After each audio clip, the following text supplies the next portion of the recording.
গোটা ভারতবর্ষে কি বিধানসভায় কি লোকসভায় একজনকে প্রতিদ্বন্দ্বিতা করে জিতিয়ে আনবার ক্ষমতা এদের নাই।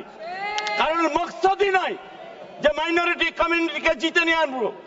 এদের চিন্তা ভাবনা একটাই, ধর্মের নামে দেশটাকে ভাগ করে দেব, হিন্দু মুসলমানের মধ্যে বাটোয়ারা করে দেব এবং তার ফয়দা লুটবার জন্য ভারতবর্ষে এই ওয়াকফ আইন অ্যাক্ট নিয়ে এসে যেভাবে আজকে এক কমিউনিটির সঙ্গে আর এক কমিউনিটির দ্বন্দ্ব বাঁধিয়ে দিচ্ছে, এটা আমাদের কাছে অত্যন্ত দুর্ভাগ্যের। হিন্দু সম্প্রদায়ের যে দেবত্ব সম্পত্তিগুলো আছে সেখানে কোথায় কিভাবে কোন মুসলিম সম্প্রদায়কে সেই ট্রাস্টি মেম্বার করেছে, কোথায় তাদের প্রতিনিধিত্ব, কোথায় তাদের সুযোগ দিয়েছে আমরা জানতে চাইছি।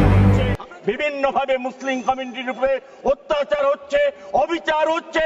মাইনরিটি কমিউনিটিকে কিভাবে গোটা ভারতবর্ষে একটার পর একটা নিষ্পেষণ করা যায় তার সুকৌশলে যে চিন্তা ভাবনা চলছে ভারতবর্ষের বিজেপি পার্টির পক্ষ থেকে, এটাকে আমরা সমর্থন করতে পারছি না।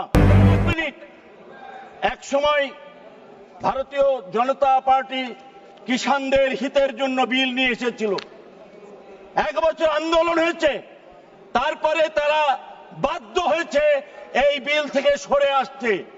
পাশ করানোর পরেও আবারও বলছি এখানে দাঁড়িয়ে, যতই চেষ্টা করুক না কেন এই বিলে তাদেরকে সরে আসতে হবে হবে হবে। আমরা কোনোভাবে কোনো মতে এটা মেনে নেব না, নিচ্ছি না, সর্বতভাবে প্রতিবাদ চলছে। धन्यवाद माननीय सदस्य आबू ताहिर खान जी। आबू ताहिर खान जी।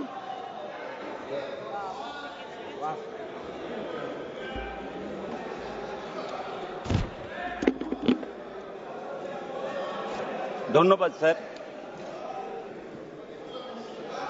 আজকে এই পবিত্র সদনে ওয়াকফ অ্যামেন্ডমেন্ট বিল 2025 এর বিরোধিতা করে অল ইন্ডিয়া তৃণমূল কংগ্রেসের পক্ষ থেকে আমি আমার বক্তব্য রাখছি।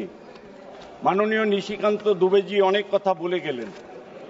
আমাদের দুর্ভাগ্য, এত বড় বড় কথা উনি এই পবিত্র সদনে বললেন, আজকে ওনার অন্তত এটা মনে করা উচিত ছিল। আজকে ভারতবর্ষের সবথেকে বেশি জমি যেমন রেলের হাতে আছে, তেমনি মাইনরিটি কমিউনিটি আল্লাহর ক্ষেত্রে দান করছে। যে সমস্ত মুসলিম ভাইরা তাদের নিজস্ব জমি ভালো মকসদ নিয়ে এবং বিশেষ করে মাইনরিটি কমিউনিটির উন্নয়নের জন্য একদিকে কবরস্থান, একদিকে খানকা, একদিকে মসজিদ, একদিকে মাদ্রাসা, একদিকে গরিব মানুষ, তাদের জন্য এই ওয়াকফ সম্পত্তি দান করে যান মুসলিম মাইনরিটি কমিউনিটির ভাইরা।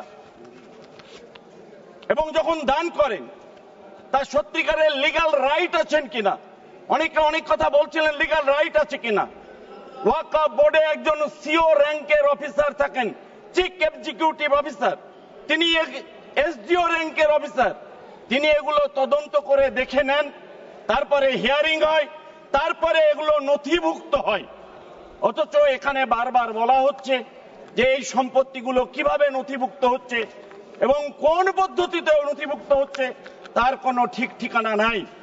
দুর্ভাগ্যের বিষয়, আজকে মুসলিম ভাইদের জন্য এত কুম্ভকর্ণের মতো এত কান্নাকাটি যে দল করছেন গোটা ভারতবর্ষে, আমাদের ভাবতে অবাক লাগে এই কারণে যে একটা মাইনরিটি কমিউনিটির একজন সামান্য সদস্য গোটা ভারতবর্ষে কি বিধানসভায় কি লোকসভায় একজনকে প্রতিদ্বন্দ্বিতা করে জিতিয়ে আনবার ক্ষমতা এদের নাই।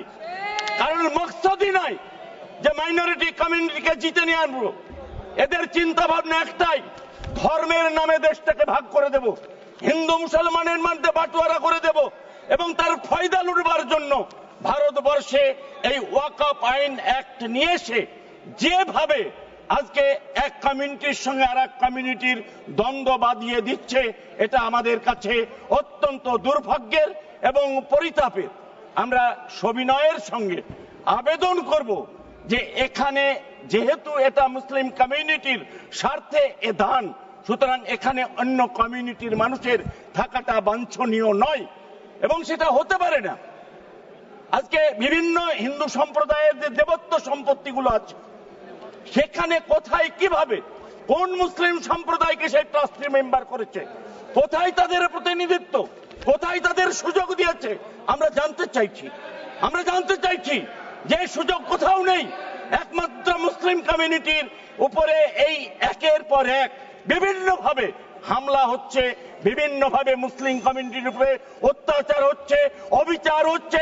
মাইনরিটি কমিউনিটিকে কিভাবে গোটা ভারতবর্ষে একটার পর একটা নিষ্পেষণ করা যায় তার সুকৌশলে যে চিন্তা ভাবনা চলছে ভারতবর্ষের বিজেপি পার্টির পক্ষ থেকে, এটাকে আমরা সমর্থন করতে পারছি না।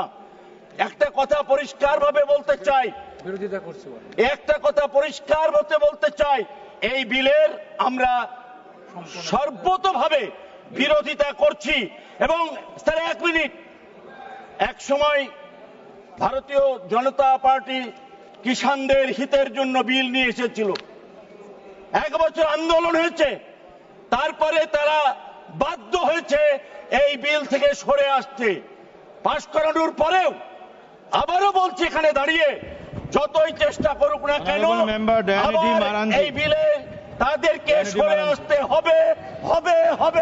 আমরা কোনোভাবেই কোনো মতে এটা মেনে নেব না, নিচ্ছি না, সর্বতভাবে প্রতিবাদ চলছে। সোনার গহনার প্রতি নারীদের ভালোবাসা চিরন্তন, তাই তো জঙ্গিপুরবাসীর কথা ভেবে এবার জঙ্গিপুর দরবেশপাড়ায় নতুন রূপে নতুন সাজে গড়ে উঠল তওয়াক্কল গোল্ড। 100% গোল্ড জুয়েলারি গহনার নিশ্চয়তা আমাদের কাছে পাচ্ছেন ইয়াররিং, নোজ রিং, লকেট, হাতের রুলি, বালা, নেকলেস সহ গোল্ডের গহনার বিশাল সমাহার। আমাদের শোরুমে থাকছে সুদক্ষ প্রশিক্ষণপ্রাপ্ত কারিগর, যা 19 বছরের অভিজ্ঞতায় আপনার মনের মতো সোনার গহনা তৈরি করার একমাত্র নির্ভরযোগ্য প্রতিষ্ঠান তওয়াক্কল গোল্ড। তাই আর দেরি নয়, আজই চলে আসুন আপনার গৃহিণীকে এবং আপনার পরিবারের কন্যা সন্তান ও পছন্দের মানুষকে নিয়ে সোনার গহনা দিয়ে সুসজ্জায় সজ্জিত করতে জঙ্গিপুর দরবেশপাড়া জায় মসজিদের নিকটস্থ তওয়াক্কল গোল্ডে প্রয়োজনে যোগাযোগ করুন স্ক্রিনে দেওয়া আমাদের নাম্বারে।